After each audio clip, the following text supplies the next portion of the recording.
सामने आया है हरियाणा चुनाव प्रचार के दौरान कि अगर यूपी में योगी को रखना है तो पंडितों को मारना पड़ेगा। इस पर आप क्या कहेंगे? जी बिल्कुल नहीं ऐसा, योगी के शासन तो बहुत अच्छा है। हम यूपी के रहने वाले हैं। सुरजेवाला डब्बाला एक अभी बहुत छोटे लेवल का नेता है, वो अभी उस लेवल का नेता नहीं है। वो कुछ भी बोलेगा उससे कोई फर्क नहीं पड़ने वाला है। रणदीप सुरजेवाला खुद अपनी जमानत जब्त करवा के बैठा हो रहा है और वो ऐसे बयान दे रहा है जो समाज को बांटता है। वो तो जी न्याय की राजनीति कर रहे हैं। न्याय किसी ना हिंदू देख रहे हैं ना मुसलमान, वो तो सबके लिए भला कर रहे हैं। योगी जी ने जो काम करा है उन्होंने किसी जात पात को नहीं देखा। उन्होंने जो बदमाश गुंडे थे उनको सबक सिखाया। योगी जी अपना ठीक काम कर रहे हैं और वो ऐसा कोई जाति विशेष के लिए कभी कोई ऐसा काम नहीं करते। अगर यूपी में योगी को बचाना है तो पंडितों को मारना पड़ेगा। इस बयान ने एक बार फिर राजनीतिक माहौल को गर्म कर दिया। आपको बता दें कि असल में कांग्रेस के कद्दावर नेता रणदीप सुरजेवाला ने हरियाणा चुनाव प्रचार के दौरान ये बात कही कि अगर यूपी में योगी को बचाना है तो पंडितों को मारना पड़ेगा। अब इस बयान पर जनता क्या कहती है, क्योंकि इस बयान ने राजनीति माहौल तो गर्म कर दिया है और एक बार इस बयान ने फिर से चर्चा के लिए लोगों को एक विषय दे दिया है। लेकिन जनता क्या सोचती है इस बयान पर, ये जानने के लिए हम जनता के बीच पहुंचे हैं और जान लेते हैं कि जनता आखिर इस बयान का कितना समर्थन करती है। तो सर, जिस तरह से रणदीप सुरजेवाला ने ये बयान दिया है कि यूपी में योगी को बचाना है तो पंडितों को मारना पड़ेगा, क्या सोचते हैं आप? मैम, क्या है कि योगी के राज में यूपी इतना बदल गया है कि उन्होंने अपने उसमें इतना बदलाव कर दिया कि उसे देख के जितने भी कांग्रेस के नेता और विपक्षी दल सब हैं वो इतने बौखलाए हुए हैं कि उनको कुछ ना कुछ बहाना चाहिए कि किसी भी मुद्दे के कारण भाई योगी को घेरा जाए। बाकी ऐसा कुछ नहीं है कि उन्होंने कुछ ऐसी पॉलिटिक्स की है। उन्होंने जो कार्य किए बड़े सोच समझ के बढ़िया कार्य करे। यूपी में लोग इतने खुश है बहुत ज्यादा। ये उनका अपनी मानसिकता दर्शाता है कि हाँ, ये जो कांग्रेस के नेता हैं इनकी क्या मानसिकता बन चुकी है जो आजकल ऐसी भाषण वगैरह दे रहे हैं। आप क्या कहना चाहेंगे सर, जिस तरह से पंडितों का सहारा लेकर बीजेपी पर वार किया है, क्या कहना चाहेंगे? वो तो जी न्याय की राजनीति कर रहे हैं। न्याय किसी ना हिंदू देख रहे हैं ना मुसलमान, वो तो सबके लिए भला कर रहे हैं। सबका विकास सबका साथ। लेकिन ये जो है ये सिर्फ अपनी गाए जा रहे हैं, अल्लाह अकबर करते जा रहे हैं, अपना एक तरफ बोल रहे हैं। हम भी यहाँ पे भी हम हैं और यहाँ पे भी हम हैं। इनका तो यही कहना है यहाँ खुदा वहाँ खुदा, जहाँ नहीं खुदा वहाँ कल खुदेगा। इनका मानना ये है। लेकिन जिस तरह से ये बयानबाजी हो रही है कि पंडितों को मारना पड़ेगा तभी बीजेपी जीतेगी, इस तरह से क्या समझते हैं आपकी जनता के तौर पे अगर हम बात आपसे पूछें तो इस तरह के जो बयानबाजी हो रही है, क्या लगता है आप? मेरे को तो जो इन भाई को लगता है ना वही लगता है। बिल्कुल सही बोला इन्होंने जो भी बोला। हम तो मतलब बीजेपी की तरफ ही हैं। वोट भी मोदी को ही देंगे। और बिल्कुल भैया ने बिल्कुल सही बोला। आप क्या कहेंगे सर इस बात पर? मैडम देखो, योगी जी ने जो काम करा है उन्होंने किसी जात पात को नहीं देखा।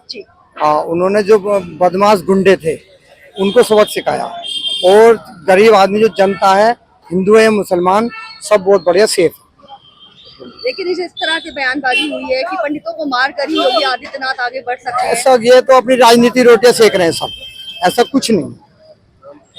क्या नाम है सर? मेरा नाम मोहम्मद शाकिर है। मोहम्मद शाकिर। हाँ, मैं मुसलमान।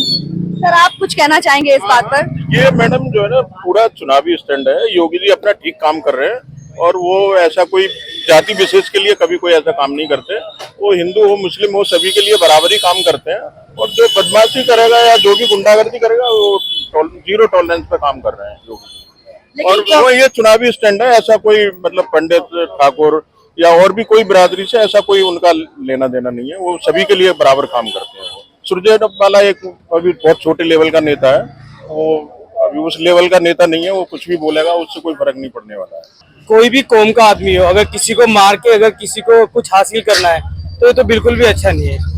मैं मुसलमान हूँ, आप हिंदू है, अगर मैं आपको मारूंगा तो इसमें किसी को कोई बेनिफिट ही नहीं है। तो बात पंडितों को मारने की है तो ये बिल्कुल भी अच्छा नहीं है। जिस तरह से बयानबाजी हो रही है, चुनाव हरियाणा के चुनाव चल रहे हैं, नेता लोग लगातार एक दूसरे के ऊपर जो है आरोप प्रत्यारोप कर रहे हैं, विवादित बयान दे रहे हैं, क्या लगता है आपको ऐसा होना चाहिए? बिल्कुल भी नहीं होना चाहिए।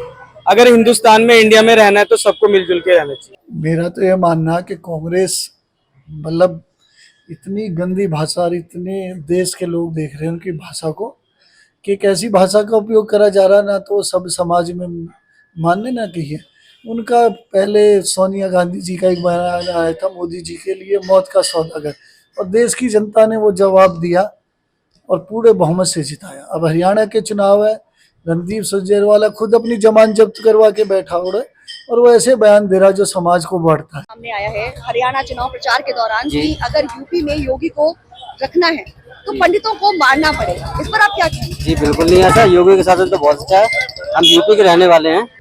आपको बता दें कि हमने यहाँ पर जनता से बात की, जिस तरह से रणदीप सुरजेवाला ने ये बयान दिया प्रचार प्रसार के दौरान कि अगर यूपी में योगी को बचाना है तो पंडितों को मारना पड़ेगा। एक तरह से उन्होंने पंडितों का सहारा लिया और बीजेपी पर निशाना साधा। लेकिन इस बयान के बाद जो है राजनीतिक माहौल तो गर्म हुआ ही हुआ, लेकिन जनता के बीच चर्चा का विषय भी बन गया। और जब जनता से हमने इस बारे में बात की तो जनता इस बयान के समर्थन में नहीं है। जनता का कहना है कि सरकार कोई भी हो, लेकिन इस तरह के बेवजह के बयान देना किसी भी नेता को शोभा नहीं देता। बाकी प्रचार प्रसार में जो है नेता लोगों को सिर्फ जनता की समस्याओं के बारे में बात करनी चाहिए, उनकी समस्याओं के बारे में सोचना चाहिए, ना कि एक दूसरे के ऊपर विवादित बयान करने चाहिए, दूसरे के ऊपर आरोप प्रत्यारोप लगाने चाहिए। बाकी इस तरह के विवादित बयान करने वाले नेताओं पर क्या होगा, क्या उन पर रोक लगेगी, क्या इस तरह के आरोप प्रत्यारोप बंद होंगे, ये आने वाला समय बताएगा। तब तक बने रहिए हमारे साथ और देखते रहिए पोस्टमैन लाइव। मैं जूही श्रीवास्तव वीडियो पर्सन के साथ दिल्ली।